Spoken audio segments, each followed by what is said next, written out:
Praise the lord. ప్రభునందు ప్రియులారా, యేసుక్రీస్తు నామమున మీకు అందరికీ శుభాలు.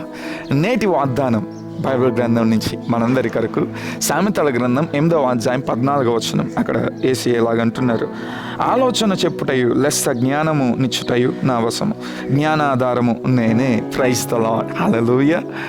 బైబిల్ గ్రంథం తెలియజేస్తున్నది, దేవుడు సమస్త జ్ఞానానికి మూలం. దేవుడే జ్ఞానమై ఉన్నాడు.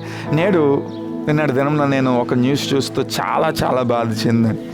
కేరళ రాష్ట్రంలో ఒక అద్భుతమైన స్కూల్లో సాంస్క్రిట్ టీచర్గా ఉన్న ఒక ఉపాధ్యాయుడు ఒక అనైతికత క్రియను జరిగించి అతడు బుద్ధిహీనమైన స్థానంలో ఉన్నాయి. నేడు చాలామంది కూడా ఏం చేస్తున్నారో తెలియదు. బుద్ధిహీనమైన నిర్ణయాలు, బుద్ధిహీనమైన నడక, బుద్ధిహీనమైన క్రియలు, చివరికి వారి జీవితమే బుద్ధిహీనతగా మార్చబడుతుంది. మనుషులు వారి యొక్క బుద్ధిని కోల్పోయిన వారిగా, బుద్ధి చెడించిన వారిగా తిరుగుతున్నారు. అయితే ఈ సమయాన్ని దేవుడు అంటున్నాడు, ఇదిగో నేను ఉన్నాను మీతో, మిమ్మల్ని బుద్ధిమంతులుగా చేస్తాను.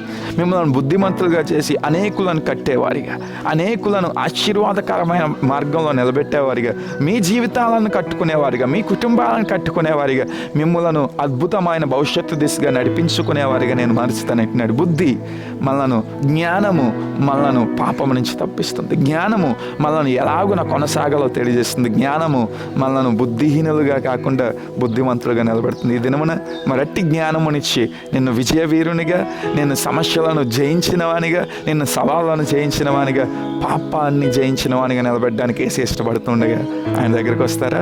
మరి ఆయన దగ్గరికి రండి. ఆయన ఇచ్చి సమృద్ధి అయిన జ్ఞానమును పొందుకొని దీవించబడే కృపను దేవుడు మీకు ఇచ్చునుగాక. ఆమేన్.